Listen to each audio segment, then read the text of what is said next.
Welcome to today's episode of Chris's Classic Cinema. I'm Chris Wyert. And I'm Jayden. So, the holidays have come and gone. It's already January, but that's not gonna stop us from watching Christmas movies. Comment in the description if you're watching on YouTube and haven't taken down your Christmas decorations yet. You know who you are. And trust me, I have seen some houses that still have lights up. Oh gosh, over in Deerfield, there's a Christmas Christmas bomb house right off of the main highway. You know the one if you've been through it. You know the one. Yeah. So today we're going to be looking at 4 classic Christmas movies. Some of them you might not have heard of. Others are basically as iconic as the ones you can think of. Now, when it comes to these movies in general, most of them are comedies. There's one that's very, very dramatic. Yes, very, very dramatic. But I can tell you, these movies are really something. They are. Yeah. What do you say we rock and roll? Yeah. With that in mind, for our first film, we're going back to 1940. Now, this was made 6 years before Now, this stars James Stewart, but it is not It's a Wonderful Life. This was made 6 years before that movie. This movie, The Shop Around the Corner. In Budapest, Hungary, 2 store workers who just can't stand each other don't even realize that they're secret pen pals who are basically falling in love with the other. And there's some complications too. I mean, the guy gets fired because his boss thinks he's having an affair with his wife, but it is not him. And this is definitely a different sort of rom-com. It is. You'll notice that there's going to be actually a lot of similarities to a later movie done by Tom Hanks, known as You Got Mail. So the 2 movies have very, very similar storylines. Well, I think that this movie was an inspiration for that. It was. Yeah. Now, when it comes to this movie, this is my first time seeing it, and I thought it was really interesting. I thought it was pretty interesting as well. It didn't really feel so much like a Christmas movie to me. You know, it felt like, a lot like Die Hard in that sense, where a lot of people will argue that Die Hard is a Christmas movie because it takes place on Christmas. I'd argue it's not, and that Christmas is more of the setting than anything.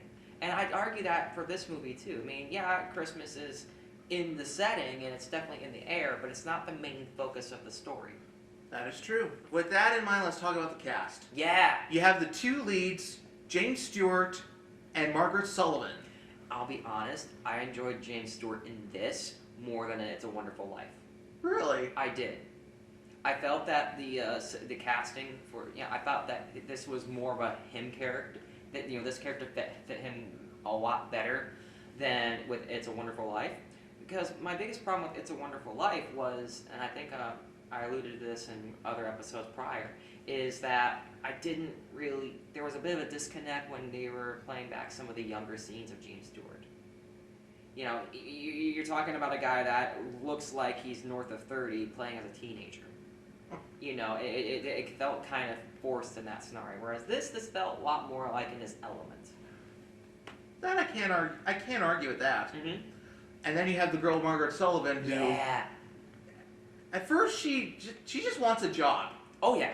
And the guy, Jimmy Stewart, is willing to help her, but as the months go by, they end up just... bickering. Yeah. There's a lot of depth with both characters, isn't there? I mean, okay, not as much depth with James Stewart, because he really is getting the short end of the stick for a lot of the movie. Yeah. Because, you know, you could see that he does have some literacy skills behind him, but most of his literacy skills just comes from his ability to recollect past literature works and then just switch some of the words around. Yeah, and like I said, they don't even know that they're secret pen pals. Exactly. You know, and of course the female protagonist was like, also had a lot of depth.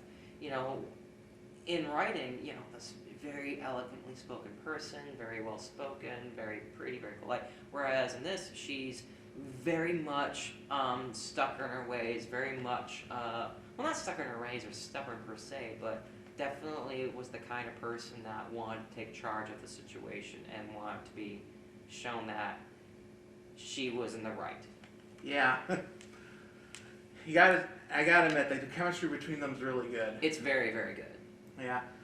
And then you have other characters too, especially the boss Yeah. of the store, played by the original Wizard of Oz himself, Frank Morgan. And did a fantastic job. You have this character who has a very calm demeanor at the very, at first glance, he has a very calm demeanor. Very retail friendly. But he isn't. But he does have his outbursts. He does have his outbursts, as any boss would. Yeah, and as the movie progresses, we see that there's more to him than meets the eye. Oh yeah. He thinks one of his employees is having an affair with his wife. Oh yeah. What a twist, huh? Yeah. I really like that twist in the movie, especially towards the end. But as the movie progresses, we see him become more like a friendlier boss to his employees. Right. Well, it's even alluded to that at the beginning of the film, isn't it? How they got along. How he and the lead star got along very, very well for quite a while. Yeah, but then as years passed, it started to go downhill. It did go downhill for a little bit because of the affair. Yes. Hence why the dinner party. Just to kind of do a vibe check. Yeah. Which I think was a very pragmatic thing to do in that scenario. Yeah. You also have other characters too. I mean, there's that one employee who is very noble. He's also basically Jimmy Stewart's best friend. He's willing to stand up for him no matter what. Yeah, it was a German. I believe he was a German actor, if I'm not mistaken. But he also is very reluctant. Whenever the boss, Asks for an opinion. Up the stairs he goes. Yeah, that was funny. Yeah. You also have other characters like Joseph Skillkraut as another employee who is sort of shadowy. You can tell that he's sort of ambitious. Yeah. I believe, and then was that the person that got promoted to be a clerk later in the movie? No, that was another character. But That was my favorite character in the movie. Yeah, I mean, at first he's just a delivery boy. Yeah. But because of something very good that he does get promoted. Man, I loved it when he storms in with the suit and tie into the store and lays all the cards on the table, it makes everybody in shock and awe, basically, and then he just calmly goes, as soon as he slams on the phone, draw your own conclusions, and just walks off. I died. I thought that was the funniest part of the whole movie. Yeah. Yeah, this movie, not only is it a comedy, but it's also a drama, because there's some pretty dramatic elements in this. There are a lot of really dramatic elements. I don't want to give any spoilers, No. but it can be it can get serious. It does have a lot of serious moments. Especially when it comes to the whole affair situation. Yeah. You can tell how much it's tormenting the boss. Yeah, you can.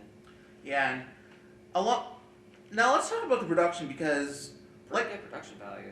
I mean, the art direction for the store is just amazing.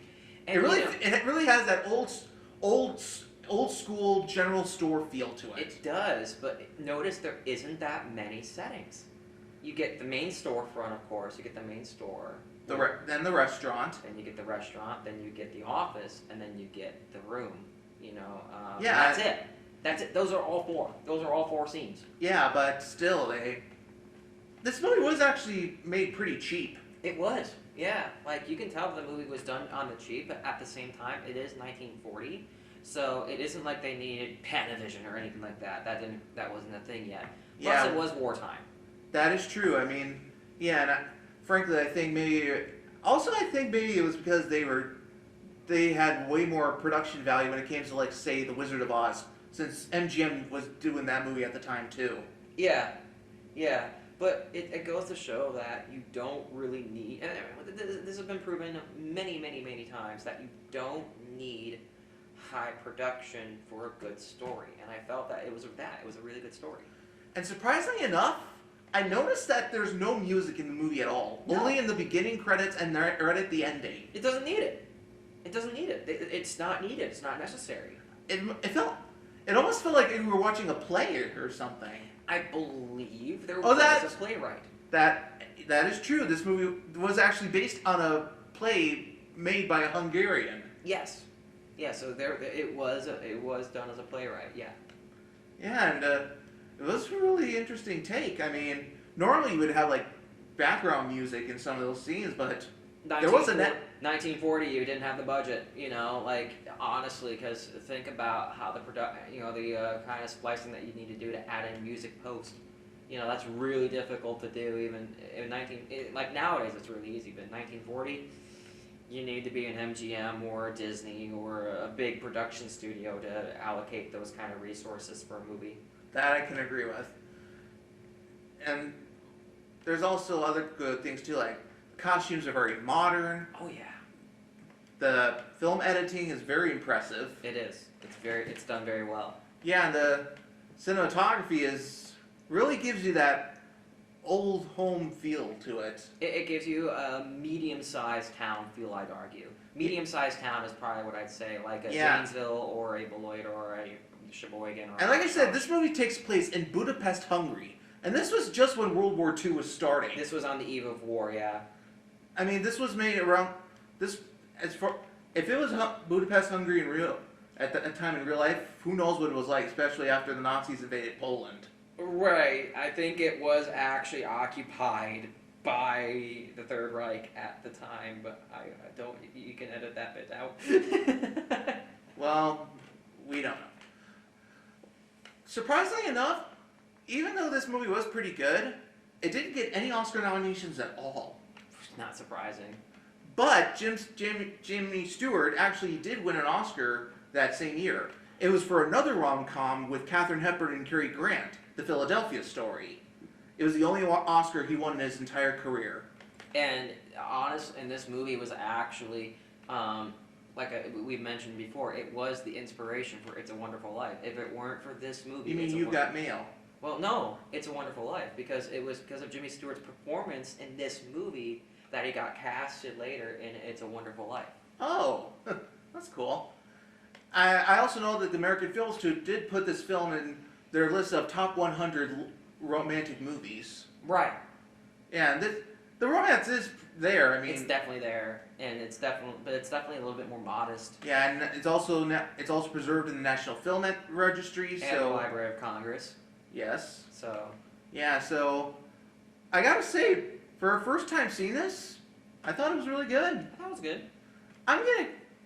For a score, I'm gonna give it 4 out of 5 stars. I agree. 4 out of 5 is basically what I give it as well. I have nothing bad to say about the movie. It's aged quite well. The story is done pretty well. I have nothing bad to say about this movie. Plus, I said the drama is pretty good. Oh yeah, I liked it. Yeah. So that was The Shop Around the Corner.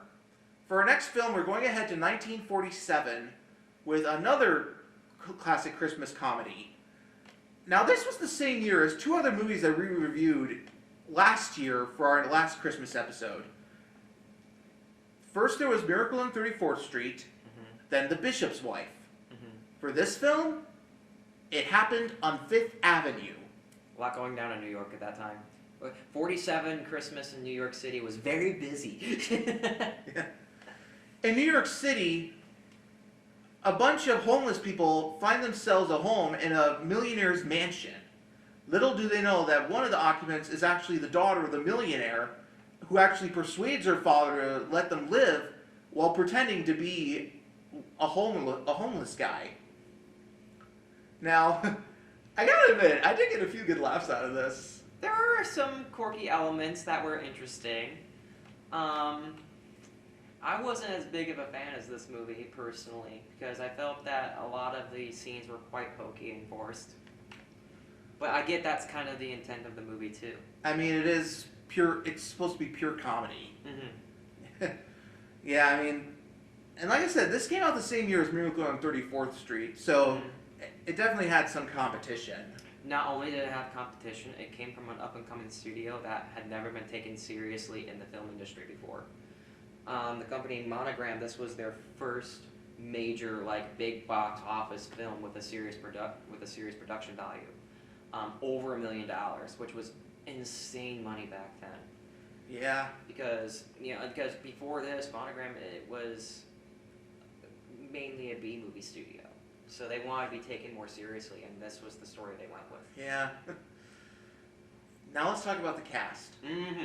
First, you have the girl who plays the millionaire's daughter, Gail Storm. Yeah. I swear, no offense to her up there, but I swear that's the sort of name you have for a superhero. Yeah, and unfortunately, was criminally underrated in the movie and underutilized in my opinion. I mean, she had. She definitely has a lot of. She actually was pretty clever. Well, in the movie, yes, a really really good actor, actress, very good with acting, but a lot of her skills were underutilized, unfortunately, because of the lip sync scenes. Oh yeah, that's right. That's one of the reasons why the movie kind of creases me a little bit, because her voice was dubbed. Her voice was dubbed by a different singer altogether, and you can tell. I noticed that as well. And it's a shame because she actually has a really, really good singing voice, and she actually took singing lessons and rehearsed the songs with some of the pre-production people. I take it you heard some of them? No, but you could. I've heard her in other things, but there's an interview that she did in the 1980s where she was vastly disappointed and kind of saddened that she wasn't able to sing in that movie. Huh. I never knew that. You also have her boyfriend, who is a GI who just got evicted from an apartment. Now that scene was good. I like that scene. I mean, he's literally handcuffs himself to his bed. So they take the bed too. Yeah. They evict the bed with him on it. Yeah. And then you have the guy who actually keeps sneaking into the house to have it. The guy played by Victor Moore. Yes, and he is just so. I love him. He's just, definitely carries a bit of prestigious on his shoulder, even though he has no right to.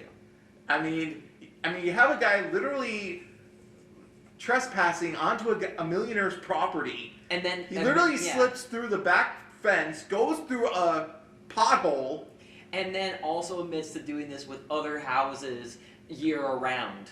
Yes. Like literally will travel down to West Virginia in the to the guy's winter home, so literally a serial squatter.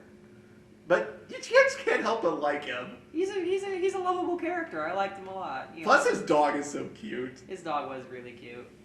And then you have and next thing you know, they're bringing in more homeless people. A lot of people, yeah. Two of them. There's whole families that are also former members of the GI's troop. And then you have the millionaire himself, played by Charlie Ruggles. Yeah. And you can tell how he's basically way out of his elements. Way out of his element, highly annoyed at everything all the time, which you can blame. You can feel the resentment under each breath he takes. You can feel it through the screen. I mean, you have this millionaire pretending to be a homeless guy in his own house. Yeah, and even when he's talking to his businessmen on the phone, they think he's delusional. Not delusional, never worked a day in his life, chipped some of the dishes, washed his own dishes. He doesn't do that. He's the second richest guy in America. He doesn't do that. But he does have character development, especially when it comes to him with his ex-wife. Oh, yes. Who ends up also becoming an occupant as well. Yes, at Trudy's insistence, yes. Yes, and I actually do love how they rekindle their relationship. That part was very, very nice. I did like that part. Yeah, and you know what? You just gotta root for those guys. I mean, it does make sense. I mean, this was post-World War II. I'm pretty sure.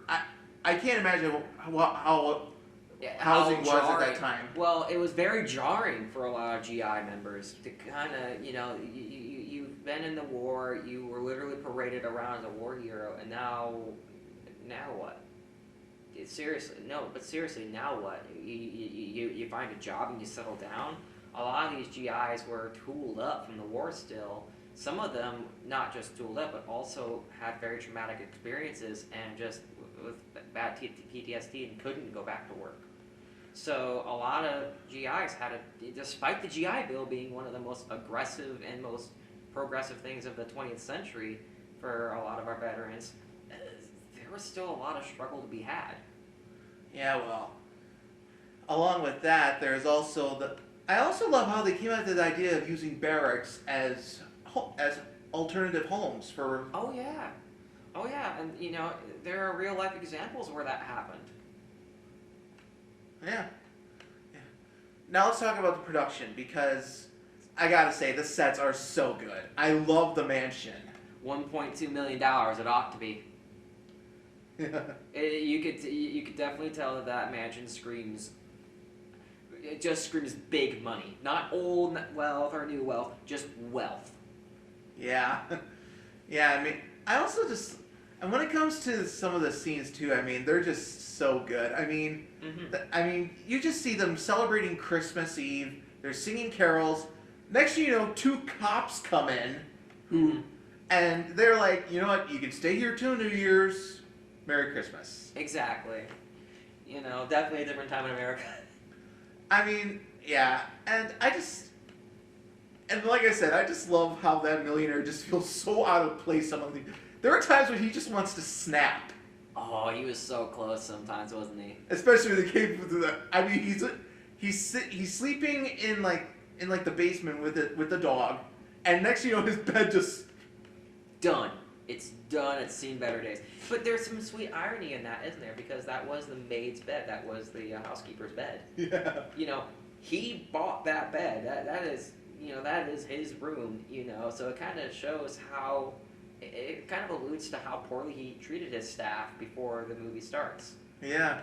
Along with that, there's also the fact that he was also bidding for the same barracks so that he can build a freight airport, not a regular, not just any passenger airport. Heck, a freight one. The only reason why the GI was evicted from that building was because he was going to build a skyscraper where his apartment was. Yep. And he ended up calling the guy an octopus. I don't think that's the only thing they called the guy. That is true. I mean, not only did they call him things, they threw things at what they thought was the guy. That is true. Even the millionaire himself gets into it. You have to keep up the bit. You have to. Commitment to the bit, man. You gotta commit for your daughter, right? Yeah. Man really, really, really loved his daughter, I guess. Yeah, this movie was really funny. Yeah, if you're looking for a good Christmas comedy, I definitely recommend this. All right. Well, if anything, I don't recall this. I mean, also the music is great. Really good music. Well, of course, there was the whole dubbing situation that we already talked about. Yeah. But it's just one of those feel-good movies. You just want to see around the holidays. And I did have some problems with it. Mainly with the dubbing and also, this overall story itself I felt was kind of goofy. I'm not really that much into goofy movies. I don't have a real good reason to dislike it. It just didn't really sit with me right. But still, it definitely is a quality movie for, the holidays. If you want to have like a 47 Christmas New York City marathon, it's definitely one that you add in there. Heck, this movie even earned an Oscar nomination for original story. Unfortunately, it lost to its main competition, Miracle on 34th Street. Of course it would. Yeah, but still, if you're looking for an alternative, I definitely would give this a watch. I definitely plan on watching this again, maybe next holiday season. Nah, not for me. The other one, sure. The first one we did, sure. Yeah, but not this one. Well, what are you going to give this then? I'm going to give it a 3 out of 5. Most of the points I'm deducting is from the dubbing. Yeah. I'm honestly giving it 4.5 out of 5 because I really love this. I mean, I just love the comedy. It's just so heartfelt and I definitely recommend it. So that was It Happened on 5th Avenue. Now we're going ahead to 1968 with one that's rather unorthodox. I mean, this movie does take place on Christmas, but it's hardly talked about at all. If anything, this is more of a family drama. And it's not even set in the modern times. It takes place back in the Middle Ages. I mean, specifically the Christmas of the year 1183. So almost 850 years ago. Now, and this movie has, in my opinion, one of the best casts I've ever seen in a movie. Oh, yeah. What a cast.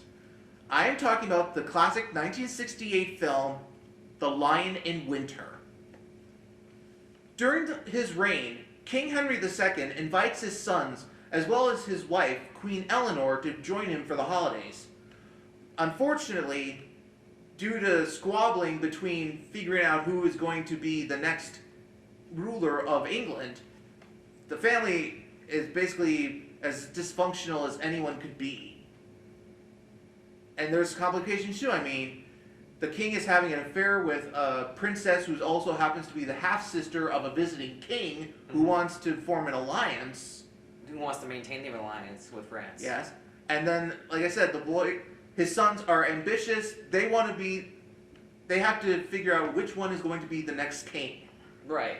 And they definitely all have like their own sort of glaring weaknesses that are kind of illustrated throughout the movie. Some more obvious than others. But man, this movie was it really keeps you guessing the whole time. It's really good. There is one big issue I had with it throughout the whole movie, and that is the audio mixing levels.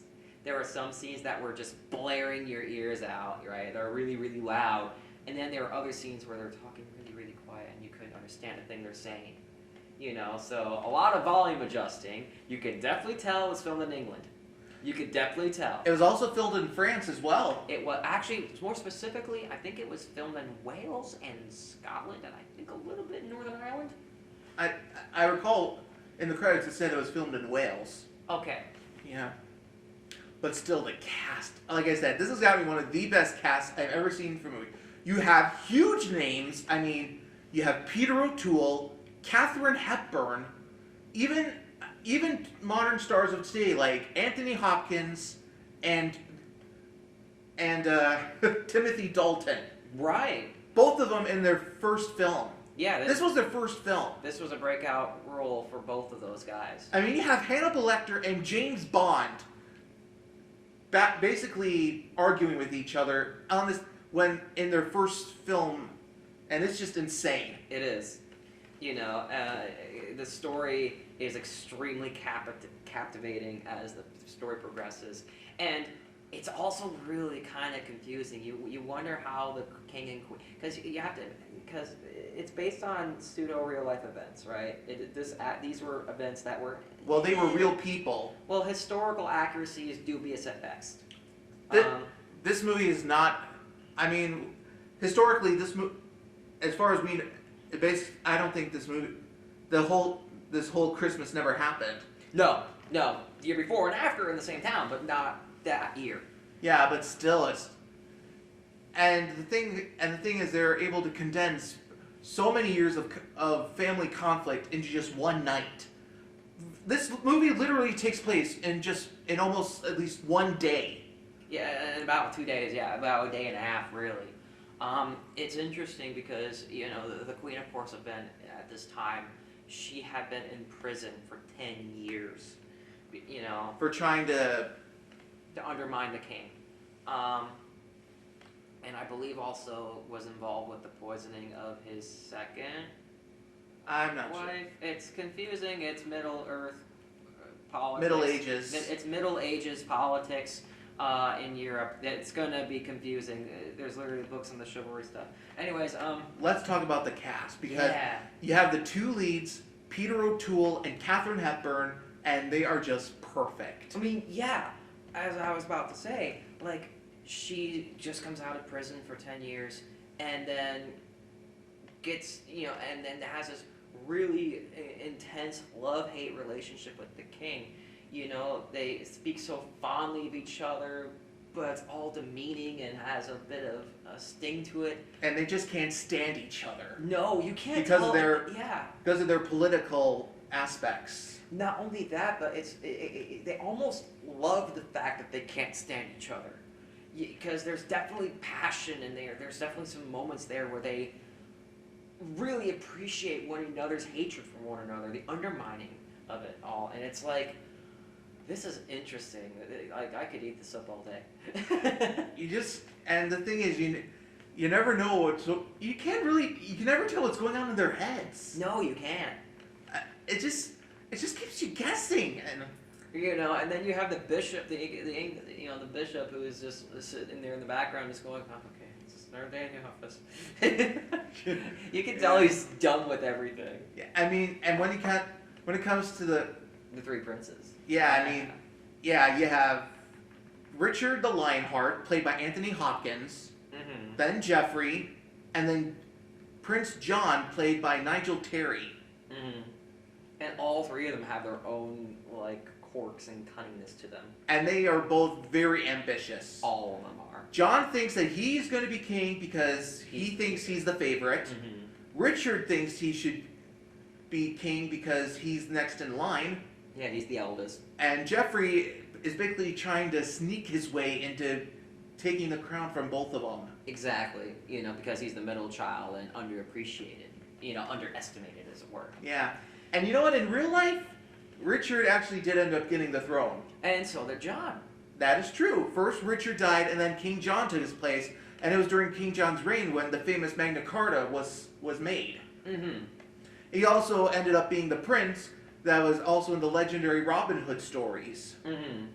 Mm-hmm. Mm-hmm. And it's interesting because you have three really distinct characters. You have the warrior himself, the would-be King Richard, who definitely has a little bit of drama that I'm not going to spoil, but he is definitely the warrior of the three. And then you have the planner, the cunninger, the schemer, Geoffrey. He's the schemer. And then you got the whiner who whines his way into everything because he's the baby of the family, John. That is the perfect way to explain it. Yes. Yes, so I really enjoyed the three of them, especially when they were all sharing scenes together, trying to outwit each other, but they all fall short for some reason or another. Yeah. And then you have, and like I said, Anthony Hopkins plays Richard. Mm-hmm. And this was his first film, and he just nails it. He does. And then you have the visiting king, Philip, Yeah. and his half-sister, Elise, who happens to be King Henry's mistress. And not the only mistress. That's one of the few historical details they got wrong is King Henry had a lot of mistresses and a lot more children than the four that are mentioned. Heck, even Catherine Hepburn is actually a descendant of Eleanor of Aquitaine. Mm-hmm. From two sides. Yeah. So, again, middle-aged shenanigans, if you want peak shenanigans, just look at the Habsburgs. Yeah, well, still, this is... I mean, when it comes to Elise, you can tell that she basically feels like... I mean, she wants to be with Henry. She loves him very much, but... Loves Henry for Henry, not just the kingdom. But then there's a whole political aspect where she is supposed to be betrothed to Richard. Richard or John, whoever's next to be king. I mean, King Philip wants to hold the alliance with him, and it's also implied that he and Richard could have been lovers. Which is up for debate, but yes, that was very much. There is still a debate going on nowadays if Richard was actually gay. Yeah.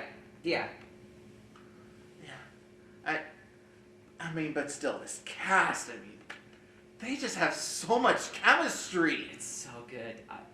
This kind of family drama it's home. I'm kidding. No, it's not home. It's like something. It's so great. It's like I swear, you almost feel like you're watching a reality show. It's so good, yeah. Especially the climax in the wine cellar. Ugh, it's so good.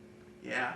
With King, the king, being, disowning all three of his kids, and just you could feel the pain and agony as he's screaming through the halls of his kingdom, and then pivoting hard to wanting to marry and get the girl for himself and father more children so that he could have a legitimate son. And it's just like... And the fact that all this happens in just one night. Yeah. That's just insane. It is. It is insane. Like the Queen told herself, like the Queen said, every family has their ups and downs. Every family has their ups and downs, and then towards the end they also said, how did we end up like this? And then the king just solemnly goes, one step at a time.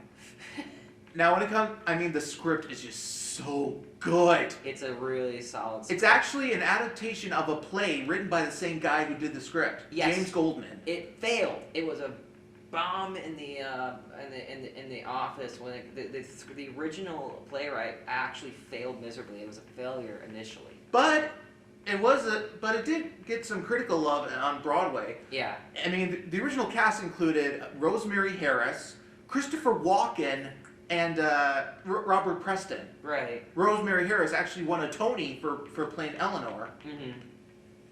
But I can definitely tell that this cast is just incredible. And when it comes to production too, I mean, you have this whole castle. You do, but that was very bad. You know, France and Wales has a lot of castles. That is true. There are some other issues. Again, the production is one thing I kind of take issue with a little bit, especially with the audio quality. You know, but this is also Britain in the '60s, which was it's about on par for what I'd expect from a British production from the 1960s with the audio quality. But you gotta admit, the costumes and cinematography are so good. Fantastic, especially the lighting, and you know, just setting aside everything, the subtlety of the music. Yes, the music scored by John Barry. Very, very subtle, sprinkled in at the most intense moments, the moments that that really need to draw the most attention. I mean, you have this whole sequence of just Queen Eleanor on a boat going to the castle, but he makes it sound like the grandest entrance you can imagine. Yeah. With them even with a whole choir singing Latin. Yeah, and you almost think to yourself that this is gonna be, a beautiful woman, making an entourage of sorts, and that was the kind of message being portrayed, wasn't it? Yeah, but still, I mean, the music is gorgeous. It is very subtle, very period. I quite liked it. Yeah, and this was the same year as Planet of the Apes. Yeah. That's my... Planet of the Apes had a lot better production value, it being a more of American film. Yeah, but still, this movie is just so good. It is. I really, really enjoyed it. It was a huge hit at the box office. Mm-hmm. It received 7 Oscar nominations, including Best Picture, Best Director, and Best Costume Design. Yeah. It ended up winning 3. Best Actress for Katharine Hepburn, Best Adapted Screenplay, and Best Original Score. That's right, John Barry actually beat Planet of the Apes. Good. It deserved. And famously, Katharine Hepburn actually ended up tying for Best Actress with Barbra Streisand in her film debut of Funny Girl. Mm-hmm. And man, you could tell that was definitely a tight competition that year. It was. And you could definitely understand why it would have lost in some areas and won in some areas. Because again, the production value was pretty good, but there were minor details that a keen eye amongst you are going to see and go, wait, that's not right. Like the Christmas tree. That is true. We didn't even talk about the Christmas aspects. It's hardly mentioned at all in the film. I mean, yeah. You literally see Queen Eleanor wrapping presents when that didn't even... Yeah, I looked it up. It did.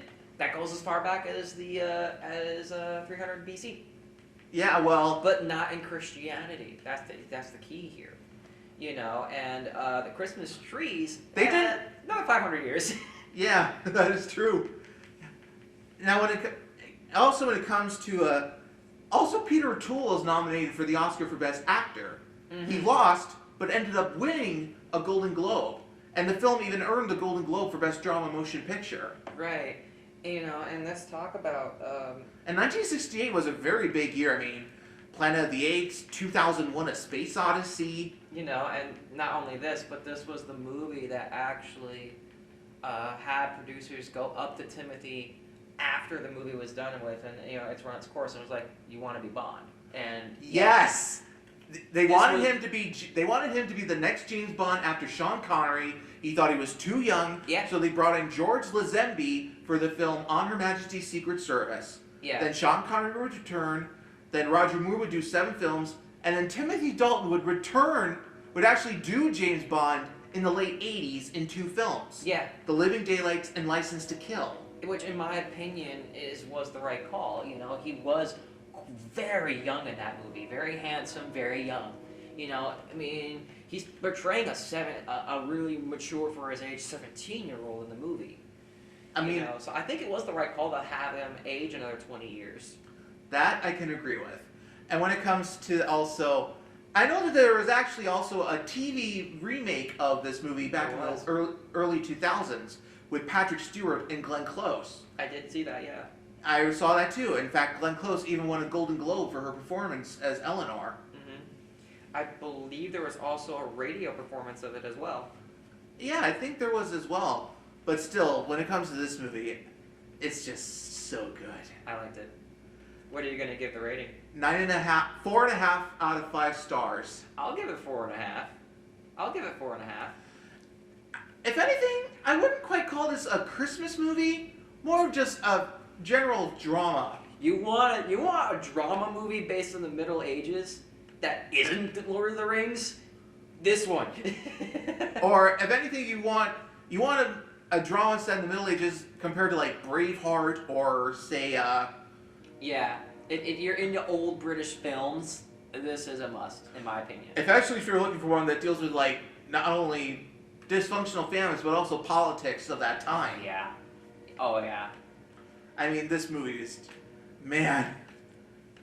I'm almost tempted to see it again. Me too. I am. This has been one of my favorite movies that we've watched thus far. So that was The Lion in Winter. For our final film, we're going ahead to 1989 with a pure comedy. And this is considered one of the funniest Christmas movies ever. And it was written by none other than the writer of Home Alone, John Hughes. And this was made just 1 year before he did Home Alone. Mm-hmm. I am talking about National Lampoon's Christmas Vacation. The Griswold family is preparing for Christmas in Chicago. The father wants to have the best Christmas possible. Unfortunately, everything that can go wrong does go wrong. It's Murphy's Law, the movie, but with Christmas. That's a perfect way to say it. And man, this movie is hysterical. It's so good. There's so many iconic and funny scenes. And the intro for the movie. Oh, it's the same intro as any National Harpoon movie, except the recent one, you know, where it's just really iconic. Yeah, I mean... yeah, I mean... It's one of my top 3 favorite movies that has an RV in it. What are the other two, dare I ask? RV and Spaceballs. Okay. You asked. I honestly did expect RV. That's a good movie. Yeah, well, with anything, let's talk about the cast. I mean, you have Chevy Chase, and he's just at his peak. This is Chevy Chase at his peak in the 1980s, where he's doing anything and everything, right? Like, from Caddyshack all the way to this, you know. And he just wants to he says himself, he wants this to be the happiest Christmas since Big Robbie danced with Danny Kaye. Yeah. In White Christmas. Mm-hmm. You know, and there were some, but man, did everything else have other plans to make sure he had the worst Christmas ever. Yeah. He tried so hard. He was so positive right up till the end. He He almost made it until his boss came over. Yeah. I mean, yeah. And then you have Beverly D'Angelo as his wife, who is very supportive, but does know when it's time to call it quits. Right. Yeah. And then you have the kids, one of them being Johnny Galecki, who is now known for playing Leonard in the sitcom The Big Bang Theory. Mm-hmm. He also played as the boyfriend in Roseanne. Oh yeah, that's right. Yeah. And then you have other characters. I mean, you have Clark Griswold's parents who are rather. His dad is kind of. Not to mention, you have the brother-in-law with the and his wife with their family. Well, the cousin, I should say. It is a cousin. Okay, I thought it was brother-in-law. Yeah, the cousin-in-law played by Randy Quaid, and he's just. Randy Quaid again at his peak. You know, like this was him at his peak. He was peaking from like 9th from like the mid '80s all the way into around the year 2000.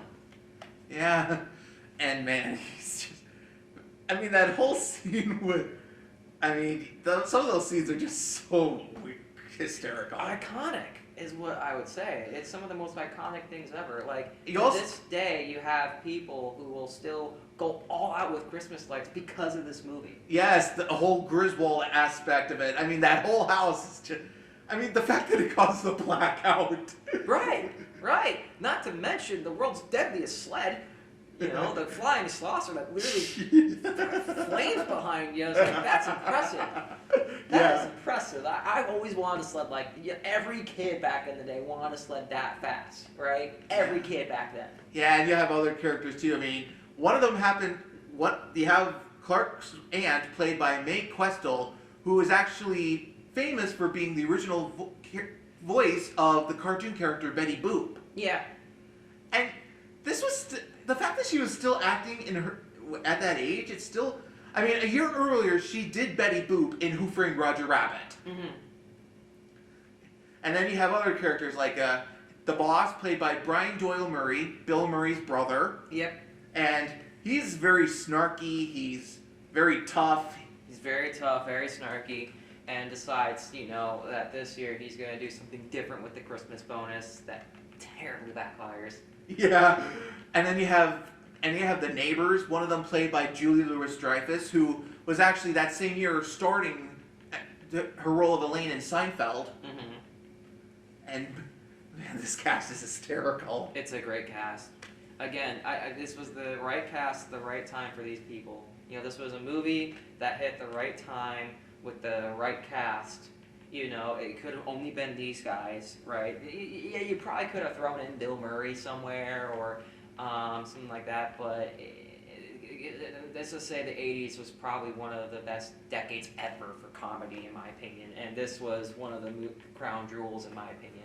Well, when it comes to the script, like I said, it was written by John Hughes, Mm-hmm. and this was, like I said, this was 1 year before he did Home Alone. Mm-hmm. Mm-hmm. And you can definitely tell how it has the slapstick elements of Home Alone. It does. It does have a lot of slapstick elements. Like one slapstick element, of course, is the squirrel scenes. Yes. Yeah, and then you have other things too. You have the uncle lighting a cigar, and then the tree just blows up. Yeah. Yeah. And then you also have, there's so many things. That whole scene with the world's driest turkey. Yes. And then you have the aunt. Instead of doing a blessing, she does the Pledge of Allegiance. Yeah. I forgot about that until just now. Yeah, and but it also does have some heart to it as well. It does. There's that whole scene of him stuck in the attic watching old Christmas home movies. You can definitely tell that basically that motivates him to make this the best Christmas possible. Right, and there's definitely some really, really heartfelt family moments. National Harpoon Vacation had that traditionally where it's a lot of slapstick, and towards the end, everybody comes together in the end as a family and actually has a proper Christmas. Yeah, but yeah, well, if only it wasn't as hard as they had it. There's also some of those scenes too that are just hysterical. Yeah, because they live on. Because even to this day, there was a commercial not too long ago that aired that was basically redoing the Christmas light scene. Oh yeah, that's right. Heck, even I recall when I was in Cottage Grove, I saw an inflatable Clark Griswold. I have a coworker that wears a Clark Griswold jacket. That literally wears the denim jacket, the infamous, the famous denim jacket. Yeah. Griswold embroidered right onto it. Yeah. So it's definitely one of those movies that it's a comedy that isn't quite in the limelight anymore, but it has a legacy impact that a lot of people like to bond and laugh over. Another example would be A Christmas Story. It didn't start out that popular at first, but now you have 24-hour marathons on TBS every Christmas day. Not only that, every single time I go into a thrift store on the holidays, there's bound to be one leg lamp. Yeah. And now when it comes to the production, what can I say? They wanted to make this as great a comedy as possible. Yeah. And surprisingly, even though it's set around Chicago, they actually filmed it in Colorado. Yeah. In L.A. Yeah. Yeah, you wouldn't know it. You wouldn't know it because I think they did a very good job kind of depicting any typical suburban outer city suburbia, you know? Yeah.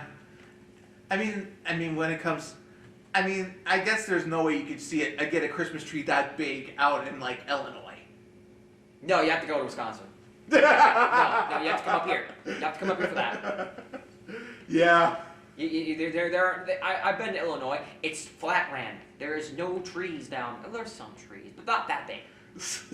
You're going to Illinois. You're going up to Wisconsin. You are driving up over the border. Yeah, well, and also that, I love how that whole, when it comes to the scene where he turns the lights and the Hallelujah chorus comes out, that's just perfect. Yeah. And everything is lit up like a Christmas, everything is lit up super bright. And that was just after he was basically doing a tantrum and kicking some of the stuff on the yard. Oh yeah, it didn't work at first, yeah. Yeah, and all it took was this one switch. Mm-hmm. And next thing you know, the neighbors, they're blinded by the lights. One of the best things ever. Yeah, this movie is just hysterical. And when it comes, the cast is just so good.